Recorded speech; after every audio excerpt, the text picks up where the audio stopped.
Bonjour à tous. Je prends ce samedi matin pour vous faire une petite vidéo et pour vous parler un petit peu d'un point, c'est la facturation à la valeur. En effet, hier, j'ai publié un post LinkedIn en expliquant que on avait eu un expert comptable dans nos clients qui facturait des prestations qui variaient entre 1500 et 3000 euros pour de l'optimisation de rémunération, notamment au niveau des dirigeants. Donc, ce qu'ils réalisent, en fait, c'est un diagnostic et un audit de la situation actuelle, du patrimoine, de l'entreprise et des réglementations fiscales pour aller vers une optimisation de la rémunération du dirigeant. En regardant un petit peu ce qu'il avait fait, on s'est rendu compte que ce qu'il facturait, donc 1500 à 3000 euros, par rapport à la valeur qu'il apportait à son client, entreprise et dirigeant, personne physique, actionnaire majoritaire, on avait une décorrélation énorme. C'est-à-dire que on facturait très peu une mission qui avait énormément de valeur et qui allait jusqu'à des économies sociales et fiscales, mais parce que changement sociétaire et changement de situation, avec un retour in cost extrêmement bénéfique pour l'entreprise, qui pouvait aller jusqu'à 142 000 euros par an. Donc j'ai publié ce post LinkedIn que vous pouvez voir sous vos yeux, et j'ai eu des réactions extrêmement vives de la part de beaucoup d'experts comptables qui m'ont dit: OK, Valentin, en fait, tu as raison, c'est une bonne idée, mais en fait, notre déontologie nous l'interdit. Ou j'ai même eu: c'est pas la foire à neuneux, il faut qu'on respecte un certain nombre d'ordres et de probité. Bon, déjà, pour répondre à ce deuxième point, c'est pas parce qu'on facture une prestation en fonction de la valeur qu'on génère pour le client, et il ne faut pas entendre valeur exclusivement comme une économie d'impôt, une économie sociale, etc. Et c'est pas du tout le cas. La valeur, c'est quelle est la valeur perçue par votre client. Si je facture une prestation à 1500 euros et que cette prestation est perçue comme une prestation incroyable qui change complètement la façon dont j'exerce, qui va changer complètement ma structure et mon évolution, il est nécessaire que cette prestation vaille plus. Pourquoi? Parce qu'on a une décorrélation profonde entre la valeur que vous avez générée pour votre client et le prix que vous avez facturé votre prestation. En d'autres termes, vous apparaissez comme un acteur low cost, qui vend finalement des instrumentum, donc des contrats, des actes juridiques ou du conseil, mais à très bas prix, alors qu'en réalité, vous générez une valeur qui est très très importante. Donc ça, pour moi, c'est pas c'est pas une pratique de marchand de tapis en fait. Vous travaillez bien, vous produisez de la valeur, vous devez être payé en conséquence.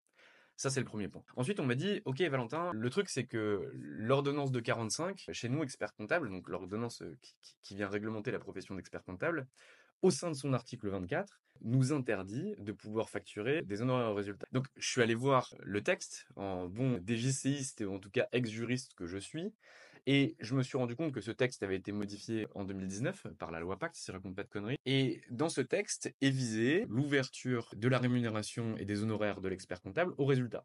Alors, c'est une ouverture qui est une ouverture partielle. Pourquoi? Parce qu'en réalité, on vient dire, ben, ne peut pas être rémunéré au résultat. Les rémunérations au résultat ne peuvent pas dépendre des résultats de l'entreprise. Bon, ce qui me paraît, somme toute, logique. Ne peut pas non plus dépendre du résultat tout ce qui va relever des opérations régaliennes de l'expert comptable. Donc, la tenue de comptabilité, les déclarations fiscales, tout ce qui rentre dans le champ régalien de l'expert comptable. Mais on vise aussi un point, et c'est ce point-là qui était visé par les experts comptables qui me répondaient à juste titre, en me disant les honoraires de résultat ne peuvent pas être basés sur l'assiette fiscale ou l'assiette sociale. Et donc c'est vrai, c'est écrit à la lettre du texte, je crois que c'est l'alinéa 2 ou l'alinéa 3 de l'article 24 modifié de l'ordonnance 45 par la loi Pacte 2019. Mais en réalité, dans la fin de cet article. Ce qu'on vise, ce sont les honoraires complémentaires. Et c'est ça qui est important, et c'est ça qu'il faut noter. On vise les honoraires complémentaires. Autrement dit, c'est un honoraire facturé à un instant T, à hauteur de 2000 euros, et en fonction du résultat obtenu, a posteriori, un honoraire qui est un honoraire complémentaire en fonction de ce qui a été touché. C'est pas du tout ce que je vous dis. Moi, ce que je vous dis, c'est on va facturer en fonction de la valeur qui est générée. Donc, c'est-à-dire que par rapport au client que vous avez en face de vous, par rapport à ce que vous allez générer pour lui, l'honoraire proposé doit être corrélativement lié à la valeur que vous allez générer. On ne s'assoit pas sur un résultat obtenu, on s'assoit sur la valeur qu'on génère. Concrètement, on n'est pas sur un honoraire complémentaire. Le texte ne vise pas cette obligation et la jurisprudence qui est liée à cet article-là n'en parle absolument pas. Donc aujourd'hui, on est en capacité, en tant qu'expert comptable, de pouvoir facturer un honoraire tant qu'on n'a pas un honoraire complémentaire tant que celui-ci n'est pas basé sur le succès postérieur d'un conseil que vous pourrez réaliser, qui peut se facturer en fonction de la valeur. Et ça, c'est extrêmement important. Ce que je veux dire par là, je suis pas en train de vous transformer en vendeur de tapis. Mon objectif, c'est pas de dire ah mais les experts comptables, ils doivent faire ci, ils doivent faire ça, c'est pas des bons businessmen ou quoi que ce soit. C'est simplement de remettre l'expert comptable là où il doit être. Là où il doit être, c'est à l'oreille du dirigeant, à l'oreille de l'actionnaire, à l'oreille du COMEX. Il doit avoir sa table en conseil d'administration. Il doit avoir sa place à la table en conseil d'administration. Il doit pouvoir conseiller les entreprises qu'il va pouvoir accompagner.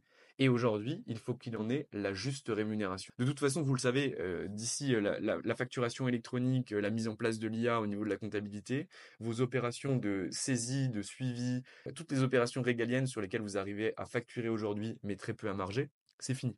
Donc concrètement, soit vous réussissez à monter sur l'échelle de valeur et à facturer des prestations à beaucoup plus haute valeur ajoutée, soit vous allez connaître de très très grandes difficultés dans les années à venir. Je suis pas un oiseau de mauvais augure. Concrètement, moi je suis là pour vous aider et je suis là pour vous accompagner. On fournit d'ailleurs beaucoup de contenu gratuitement avec Libéral Conseil. Donc vous n'avez même pas besoin de me payer pour regarder ce qu'on fait. Mais je vous invite vraiment à repenser vos modèles et à vous interroger sur le pourquoi vous faites ce que vous faites. Pourquoi on facture tout le temps à l'abonnement? Pourquoi on facture au taux? Pourquoi on facture une restructuration de rémunération à un forfait de 1500 ou 3000 € alors qu'en réalité la valeur qu'on apporte elle est bien supérieure?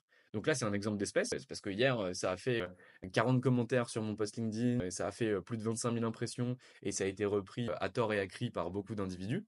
Donc j'essaie simplement de vous expliquer que il existe des moyens et des leviers de pouvoir transformer vos activités, et qu'il est bon de les regarder, ou en tout cas de s'interroger dessus. Sur ce, je vous souhaite à tous une très très belle journée, et j'espère qu'on pourra continuer à discuter.